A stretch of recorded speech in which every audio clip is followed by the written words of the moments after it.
Hello বন্ধুরা, তোমাদের সকলকে জানাই অনেক অনেক স্বাগতম। আজকের একটি নতুন কম্পিউটার রিলেটেড টিপস এবং ট্রিক্সে একটি নতুন ভিডিওতে। আমরা যে কোনো অফিসিয়াল ডকুমেন্ট ডিজিটালাইজ, মানে তার সিগনেচার যেটা থাকে সেটাকে ভ্যালিডেট করার জন্য কোন সফটওয়্যারটা বেশি ইউজ করি। যারা ইউজ করেছেন তারা অবশ্যই জানেন। হ্যাঁ, আমি এখানে অ্যাডোব অ্যাক্রোব্যাট সফটওয়্যারটির কথা বলছি। তবে যারা বিগিনার বা যারা দীর্ঘদিন ধরে এই সফটওয়্যারটা ইউজ করেনি, বেশি অভিজ্ঞতা নেই, তাদের ডিজিটাল সিগনেচার ভ্যালিডেট করার জন্য কয়েকটি সমস্যার সম্মুখীন হতে হয়। অনেক সময় ভ্যালিডেট হতে চায় না, বা ভ্যালিডেট সিগনেচার করলে সেই গ্রিন স্টিকটি আসে না। তো আজকের এই ভিডিওটিতে আমরা আলোচনা করব অ্যাডোব অ্যাক্রোব্যাট সফটওয়্যারটি ইনস্টল করার পর কয়েকটা সেটিং করতে হবে, যেটা করে নিলে আপনারা খুবই সহজেই যে কোনো অফিসিয়াল ডকুমেন্টকে ডিজিটালভাবে সিগনেচার ভ্যালিড করতে পারবেন, এবং আগে যে প্রবলেমগুলো আসছিল সে প্রবলেমগুলো আর আসবে না। ঠিক আছে, তো অনেক কথা বলে নিলাম, এবারে চলে আসি আজকের মূল টপিকে। তো সেটিংটি করার জন্য সবার প্রথমে আমি অ্যাডোব অ্যাক্রোব্যাট সফটওয়্যারটি ওপেন করে নিচ্ছি। তো এই দেখতে পাচ্ছেন অ্যাডোব অ্যাক্রোব্যাট সফটওয়্যার, এটা আমি ওপেন করে নিচ্ছি। এটা কোনো পুরোনো ভার্সন না, এটা আমি একদম লেটেস্ট ভার্সনে করছি। ঠিক আছে, যদি কোনো পুরোনো ভার্সন অ্যাডোব রিডার 11 বা 10 এরকম যদি কিছু ইউজ করেন, সেক্ষেত্রে প্রসেসটা একটু আলাদা হতে পারে। কিন্তু বর্তমানে আমি যতদূর মনে করছি সবাই অ্যাক্রোব্যাট প্রো বা অ্যাক্রোব্যাট রিডার যেটাই বলুন না কেন, সেটার লেটেস্ট ভার্সনটা ইউজ করবেন, আপ টু ডেট থাকবে। ঠিক আছে, তো এইটা আমাদের ইন্টারফেসটা ওপেন হয়ে গেল। ওপেন করার পর এরকম ইন্টারফেস আমরা দেখতে পাবেন অ্যাডোব অ্যাক্রোব্যাট সফটওয়্যারটি ওপেন করার পর। এরপরে কি করব আমরা, না এখানে চলে আসবো এডিট অপশনে, দেখতে পাচ্ছি এই যে এডিট, এখানে ক্লিক করব। এডিটে ক্লিক করার পর একটু নিচে চলে আসবো, এখানে দেখতে পাচ্ছেন প্রিফারেন্স, অথবা কিবোর্ড থেকে কন্ট্রোল এবং কে একসাথে প্রেস করলেও এটা ওপেন হয়ে যাবে। তো আমি এখানে ক্লিক করলাম। ক্লিক করার পর কিছুক্ষণ একটু লোডিং নেবে। লোডিং হওয়ার পর এখানে এরকম একটি পপ আপ চলে আসবে। ঠিক আছে, প্রিফারেন্সের ট্যাবটা ওপেন হয়ে যাবে। তো হয়তো এটা উপরে থাকতে পারে বা এখানে থাকতে পারে, তো যেখানে থাকুক না কেন আপনাদেরকে চলে আসতে হবে এই সিগনেচারে। দেখে নিন একবার, এই যেখানে দেখতে পাচ্ছেন এস দিয়ে একদম নিচে সিগনেচার্স, সিগনেচারে এলাম। সিগনেচারে আসার পর দেখতে পাবেন এখানে দুটো চারটা অপশন দেখতে পাবেন। এই চারটা অপশনের মধ্যে আপনারা দেখতে পাচ্ছেন ভেরিফিকেশন, এই যে দ্বিতীয় নাম্বারে রয়েছে verification, control how and when signatures are verified. এখানে আমাদের সেটিংগুলি করতে হবে।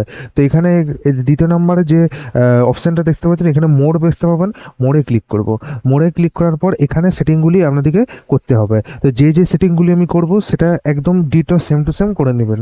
তো সবার প্রথমে যে সেটিংটি, এখানে আমি বেশি কিছু এক্সপ্লেনেশন নেই দেওয়ার, যেগুলো বলছি ওগুলো করে নেবেন। বেশি ডিটেল বলতে গেলে অনেকটা সময় চলে যাবে, এবং এটা জেনেও আপনাদের সেরকম কোনো লাভ নেই। জাস্ট সেটিংগুলো করে নিলে প্রবলেম সর্ট আউট হয়ে যাবে। শুধুমাত্র একটা সেটিং, এটা আপনারা নিজের ইচ্ছে মতো অনও করতে পারেন বা অফও রাখতে পারেন, সেটা আপনার ইচ্ছা। প্রথমে যে দেখতে পাচ্ছেন verify signatures when the document is open, এটা ঠিক আছে। এটার কাজটা কি, তার জন্য আপনি নতুন একটা আধার কার্ড ডাউনলোড করলেন বা প্যান কার্ড ডাউনলোড করলেন, সেটা যখন নতুন ওপেন করবেন, যখন সেটা সিগনেচারটা ভ্যালিডেট অবস্থায় থাকে না, যখন আমাদের করতে ওপেন করেন, তখন যদি এটা অটোমেটিকলি হয়ে যায়, মানে ম্যানুয়ালি যদি না করতে হয়, অটোমেটিকলি এতে হয়ে যায়। যদি এরকম সেটিংটি চান, তাহলে প্রথমে যে অপশানটি দেখতে পাচ্ছেন এটা কিন্তু টিক রাখবেন। আর যদি আপনারা চান যে না ওপেন হোক, যদি মন যায় বা যদি কাস্টমার বা যেই হোক না কেন সে যদি বলে ভ্যালিডেট করতে, তাহলে ভ্যালিডেট করব। আর যদি না বলে, তাহলে অটোমেটিক যেন না হয়ে যায়, সেক্ষেত্রে তাহলে আবার ডাউনলোড করতে হবে। আর তার জন্য আর কি প্রথম অপশানটা আমি এখানে আনটিক রাখবো। কেননা কেউ দেখা গেল যে ওপেন করার পর বলছে যে সিগনেচার ভ্যালিডেট করার দরকার নেই, বা আমরা মনে হলো সিগনেচার ভ্যালিডেট করব না। ঠিক আছে, তখন কিন্তু ওপেন হয়ে গেলে কিন্তু অটোমেটিকলি ওটা সিগনেচার ভ্যালিডেট হয়ে যাবে, এই সেট এই যদি উপরে টিকটে দেওয়া থাকে। ঠিক আছে, কিন্তু তাহলে কিন্তু যদি না থাকে কি, তাহলে আপনি একবার ক্লিক করবেন, ক্লিক করবার পর সেটা আর কি ভ্যালিডেট হবে। ঠিক আছে, তাহলে আপনার এখানে অপশন থাকছে। আর নচেত অটোমেটিকলি হয়ে গেলে আপনাদেরকে আবার ডাউনলোড করে সেটাকে ইউজ করতে হবে। ঠিক আছে, তো তার জন্য বলবো ম্যানুয়ালি করবেন, অটোমেটিকের দিকে দরকার নেই। এবারে আপনার ইচ্ছা, আপনার চাইলে রাখতে পারেন, মানে এই সেটিংটাকে অনও রাখতে পারবেন, টিক দিলে অন থাকবে আর আনটিক দিলে এটা অফ হয়ে যাবে। ঠিক আছে, বাকিগুলো কিন্তু অ্যাজ ইট ইজ করবেন, এটা কিন্তু কোনোটা কিন্তু চেঞ্জ করবেন না, যেমনটা আমি বলছি সেরকম করবেন। ঠিক আছে, তাহলে প্রথমে দেখতে হচ্ছে ভেরিফিকেশন বিহেভিয়ার ওয়েন ভেরিফাই, এখানে আমরা করব use the document specified method prompt if unavailable, এইটা করবো। ঠিক আছে, ফার্স্টের অপশনটা। ওকে, দেন এখানে দেখতে পাচ্ছেন required certificate revoking checking succeed whenever possible during signature verification. তো এটাকে আমরা আনটিক দেবো। তার ঠিক নিচে দেখতে পাচ্ছেন ইউজ এক্সপায়ার টাইম স্ট্যাম্প, এটাকেও আনটিক দেবো। এই দুটো কিন্তু টিক দেওয়া থাকবে, এই দুটোকে আমরা আনটিক করে দেবো। ঠিক আছে, হলো। আচ্ছা, তারপরে নিচের দিকে যে চলে আসছে ভেরিফিকেশন টাইম, এটা প্রথমে দেখতে পাচ্ছেন time at which the signature was created, এটা একই থাকবে। আর এখানে দেখতে পাচ্ছি verification information automatically add verification information when saving sign PDF, হ্যাঁ এটা আমরা অলওয়েজ করে দেবো। এখানে প্রথমে থাকবে আক্স when verification information is too big, এটা দরকার না, এটা অলওয়েজ করবো। ঠিক আছে, অলওয়েজ করবো। আর এখানে ভ্যালিডেটিং সিগনেচার, এখানে দেখতে পাচ্ছেন উইন্ডোজ ইন্টিগ্রেশন, যেখানে থাকবে trust all root verification in the Windows certificate store for, এখানে ভ্যালিডেটিং সিগনেচার, এটাকে টিক দেবো। ব্যাস এইটুকুই সেটিং করবেন। আর প্রথমে যে সেটিংটা দেখালাম এটা নিজের ইচ্ছা মতো যদি চান তাহলে এটা অন রাখবেন, আর নচেত অফ করে দেবেন। বাকি যেগুলো আমি করলাম এগুলো কিন্তু অ্যাজ ইট ইজ সেম থাকবে। তো প্রথমেরটা বাদ দিয়ে এটা ফার্স্টে অপশন থাকবে when verifying when the document specified method form up unavailable, এটা থাকবে। আর এখানে দুটো আনটিক করে দিবেন। এটা এখানে থাকবে time at which the signature created, এটা আমরা অলওয়েজ করে দেবো। দেন ভেরিফিকেশন ইনফরমেশনে এবং এখানে ভ্যালিডেটিং সিগনেচারে টিক দিয়ে দেবো। ব্যাস এইটুকুই করতে হবে। দেন ওকে করে দেবো, আর দেন ওকে করে দেবো। ঠিক আছে, এই সেটিংটি আমাদের হয়ে গেল। ঠিক আছে, আচ্ছা এটাকে আমি কাট করে দিচ্ছি এখন। ওকে, তাহলে আমাদের এখানে সিগনেচার মানে যে সেটিংগুলো, সিগনেচার ভ্যালিডেট যে সেটিংগুলো, সেটা কিন্তু হয়ে গেছে। এরপরে আমি একটা নতুন এইমাত্র জাস্ট রিসেন্ট ডাউনলোড করলাম, একটা আধার আছে, এই আধারটাকে আমি ওপেন করছি। রাইট ক্লিক করলাম, রাইট ক্লিক করার পরে কি করব না, এটা আমার অন্য একটা সফটওয়্যারে করা আছে, অন্য অ্যাডোব অ্যাক্রোব্যাটে করা নেই, এটা অন্য একটা পিডিএফ ভিউয়ারে করা আছে।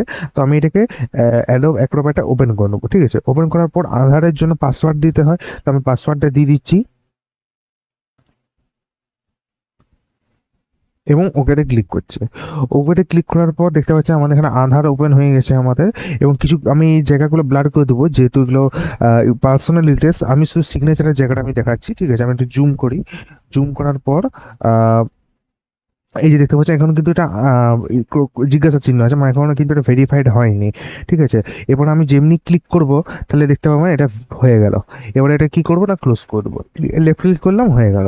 তাই এটা যদি প্রথমে যে সেটিংটা করে রাখেন তাহলে এটা ওপেন করলে অটোমেটিকলি এটা ভেরিফাইড হয়ে যাবে। আর কিন্তু কোনো প্রবলেম হলো না, দেখবেন যেমনি আমি ক্লিক করলাম অমনি এখানে সিগনেচার ভ্যালিড হয়ে গেল।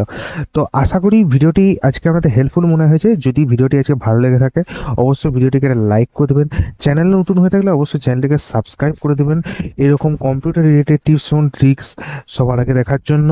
আর যদি আজকে ভিডিওটি ইনফরমেটিভ মনে হয় অবশ্যই আপনাদের চেনা পরিচিত বা বন্ধুদের মধ্যে শেয়ার করবেন, যাতে তারা যদি এরকম ডিজিটাল সিগনেচার ভ্যালিডেশনে যদি প্রবলেম ফেস করছে অ্যাডোবি অ্যাক্রোব্যাটে, তাহলে সেও কিন্তু ইজিলি সেটা সর্ট আউট করে নিতে পারে। তো আজকে পর্যন্ত এতই থাকলো। দেখা হচ্ছে পরবর্তী নতুন কোনো কম্পিউটার রিলেটেড টিপস এবং ট্রিক্সের এরকম একটি নতুন ভিডিওতে। তো ভালো থাকুন, সুস্থ থাকুন। শেষ পর্যন্ত ভিডিওটি দেখার জন্য অনেক অনেক ধন্যবাদ।